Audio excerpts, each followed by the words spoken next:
Bismillah, statement Al-Quran syifa sebagai obat. Apa itu syifa? Itu dulu. Ya, apa itu syifa? Saya ingin selalu bergerak dengan pemahaman yang jelas. Ada ontologi, epistemologi, dan aksiologi. Kita arahkan ke dasarnya dulu, ontologinya. Quran surah ke-17 Al-Isra. Ya, di ayat yang ke-82. Allah memberikan statement tentang syifa di situ. Ya, paling kiri agak ke tengah sedikit. Wa nunazzilu minal Qur'ani ma huwa syifaa'un wa rahmatun lil mu'minin wa la yazidudz zalimina illa khasara. Wa nunazzilu minal Qur'an, dan kami turunkan dari ayat-ayat Quran itu, minnya tab'id, menunjuk pada sebagian. Jadi nanti ayat Quran itu punya banyak keutamaan. Setiap ayatnya itu keutamaan pedomannya ke A, keistimewaannya bisa A, nanti yang lain bisa B, bisa C. Ada terkait dengan penyakit, ada terkait dengan kesuksesan, ada terkait dengan karir, dengan macam-macam. Ya, itu bimbingan yang kompleks dan sangat luas. Nah, ada sebagian ayat Quran itu yang ayatnya memberi petunjuk langsung berfungsi sebagai syifa. Ya. Wa rahmatul lil mu'minin, ada ayat lain berfungsi sebagai rahmat. Tapi ingat, lil mu'minin, bagi orang-orang yang yakin, tanpa ragu. Jadi kalau kita ingin berinteraksi dengan Al-Quran, kaidah pertamanya jangan pernah ragu. Ya, Quran surah kedua ayat 2. Dzalikal kitabu la raiba fi.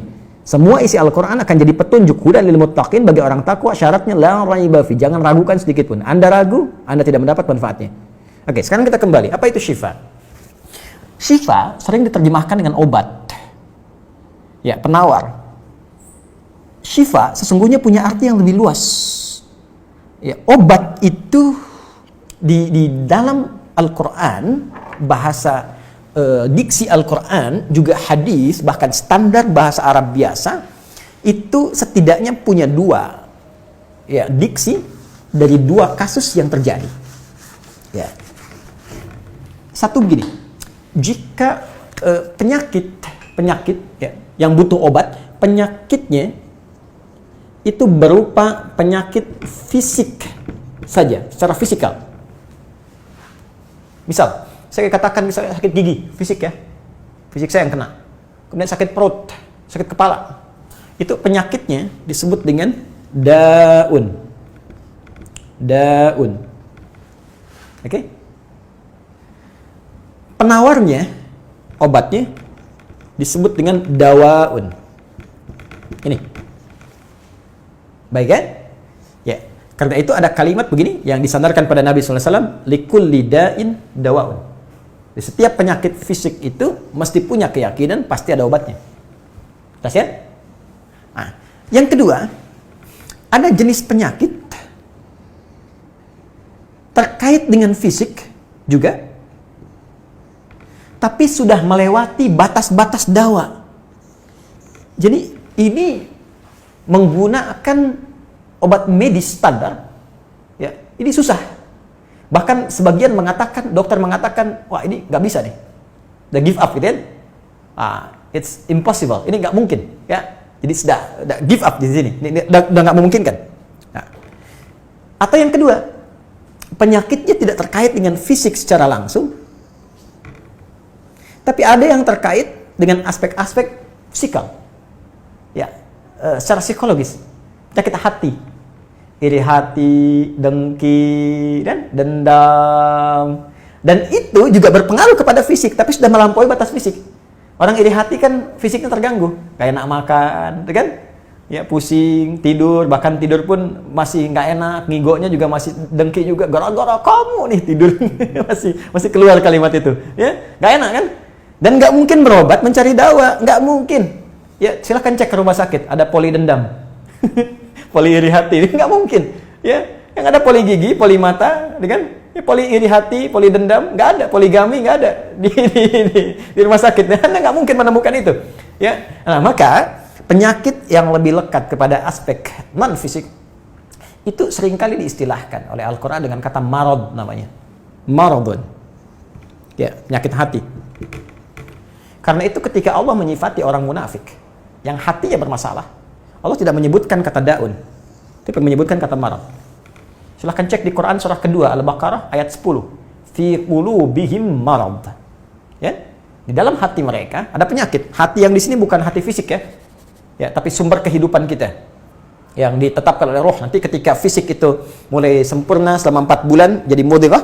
Jadi kan ada 3 tahapan seperti kita ketahui, ya. Dari mulai di Al-Arba'in, kalau kita baca Al-Arba'in, Al-Imam An-Nawawi, hadis nomor yang keempat, ya, an Abdullah bin Mas'ud radhiyallahu ta'ala anhu qala qala Rasulullah SAW huwa as-sadiqul masduq inna ahadakum yujma'u fi batni ummihi 40 yawman nutfah. 40 hari pertama, ya, itu baru berbentuk penyatuan, perpaduan antara spermatozoa dengan ovum, thumma yakunu alaihi 'alaqah, kemudian misla dzalika 'alaqah 40 hari kedua berbentuk zigot yang telah menempel di dinding rahim, thumma yakunu misla dzalika mudghah, 40 hari ketiga berbentuk mudghah, daging keratan. Bahkan sudah jadi bahasa sekarang, ya, di masa kan bahasan janin, ya, di kurikulum kedokteran saya lihat redaksinya sama, mudghah, ya. Nah, dalam fase ini kemudian ditiupkan roh, ya, wa yursalu alaihimul malak, alaihil malak, dan diutus malaikat, wa yu'maru bi katbi arba'in, dan diperintahkan menetapkan 4 hal.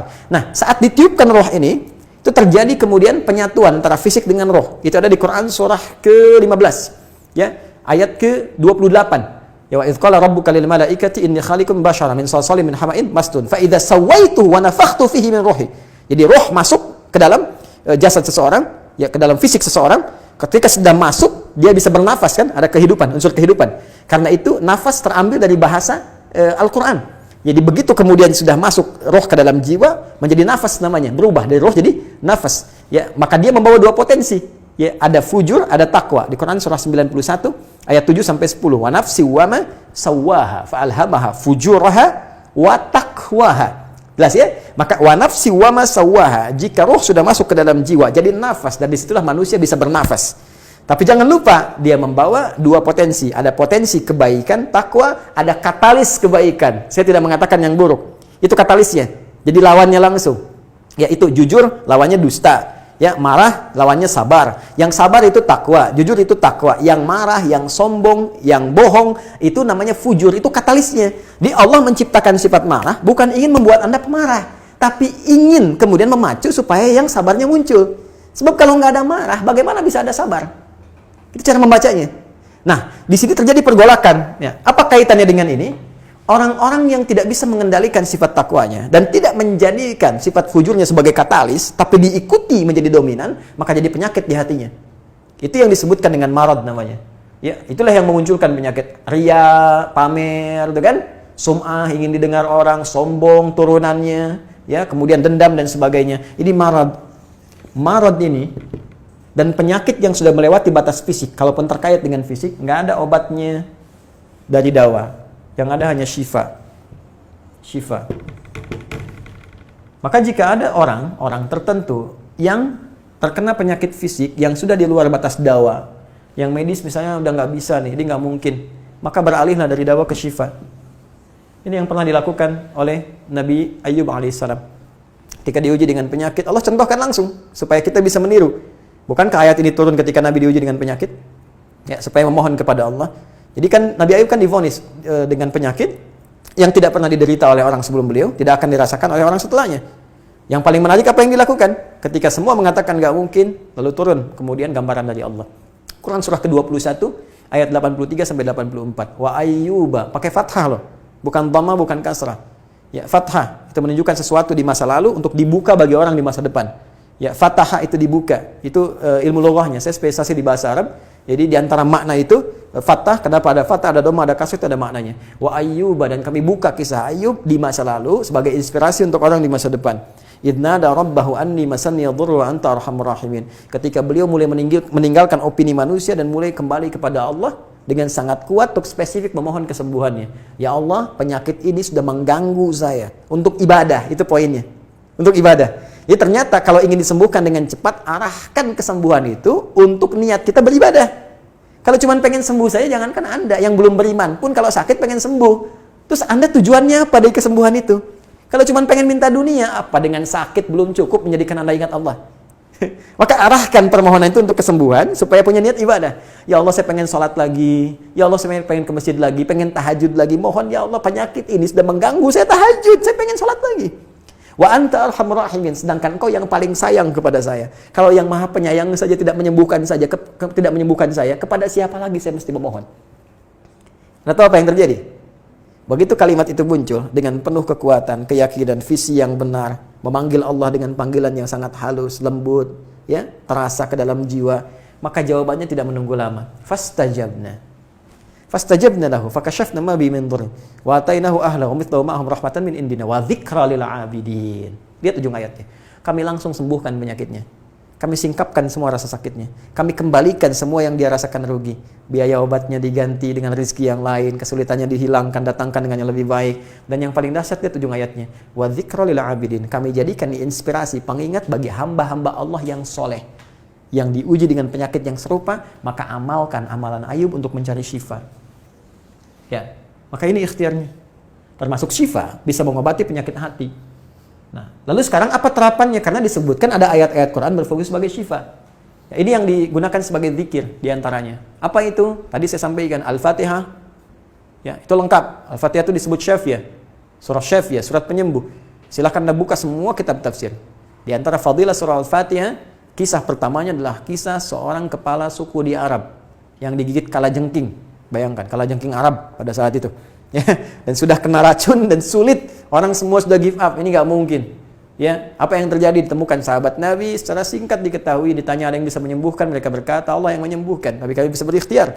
Dipanggil mereka, dibacakan Al-Fatihah sekali bacaan, tanpa diulang-ulang, tanpa pakai alat-alat tertentu, tiba-tiba syufia disembuhkan sampai diberikan hadiah berupa beberapa kambing. Tapi mereka, mohon maaf izin, Ibu Rektor dan sebagainya, mereka khawatir jadi gratifikasi. Dibawalah kambing itu kepada Nabi, disampaikan, boleh nggak makan dari sini? Jawab Nabinya apa? Dari mana kalian tahu kalau surat itu bisa berfungsi menyembuhkan? Al-Fatihah. Tapi gimana cara baca Al-Fatihahnya? Karena dulu orang sekali baca sembuh, sekarang orang 1000 kali malah nambah penyakit. Apa yang salah? Nah, berarti nanti ada terapan lagi ilmu yang lain, kan? Nanti ada surah ke-26, Asy-Syu'ara ayat 80 itu zikirnya Nabi Ibrahim. Biasanya saya praktekkan ini, ya termasuk dengan kawan-kawan, saya suka sampaikan kalau ada yang dirasa-rasa sambil dipegang, sambil kembalikan kepada Allah, baca wa idza maridtu fahuwa yashfin. Kalau saya sakit pasti Allah sembuhkan, nggak mungkin dititipi penyakit kalau nggak ada hikmah di balik itu. Jadi saya amalkan saat diundang saya ke Kalimantan untuk ceramah, tiba-tiba ceramahnya ba'da maghrib, sore hilang suara. Hilang. Sama sekali nggak ada. Ya begitu salat, ya kita sama amalkan tadi dengan penuh keyakinan, minta ikhtiar juga pakai fresh care gini, tapi kita minta ya Allah, ya wa idza maridtu fahuwa yashfin, kalau saya sakit pasti Allah sembuhkan. Nggak mungkin ditugaskan kalau Allah nggak berikan perangkatnya, pasti diberikan. Nah, tahu apa yang terjadi? Begitu ngimamin maghrib, suara keluar, serak-serak basah. Begitu tausiah, keluar sempurna.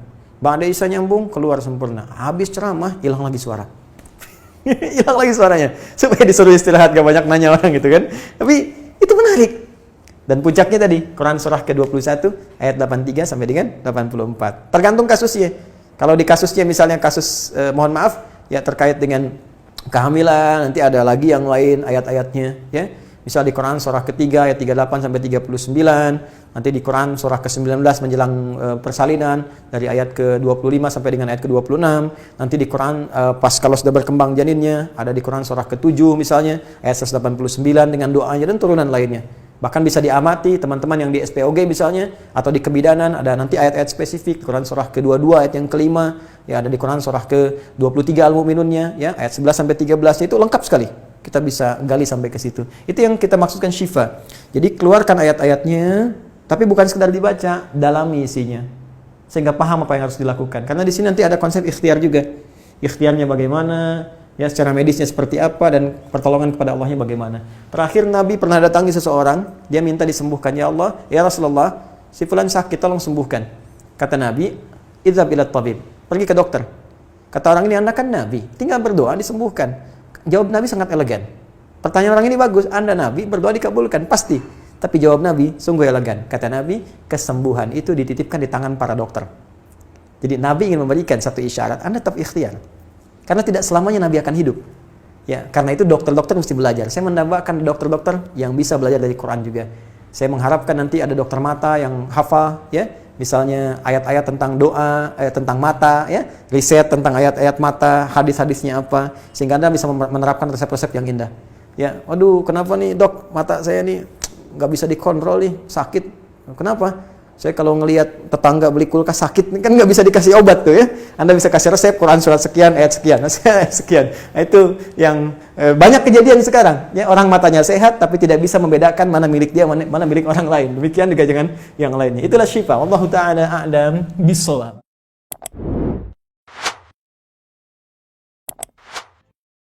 Thank you.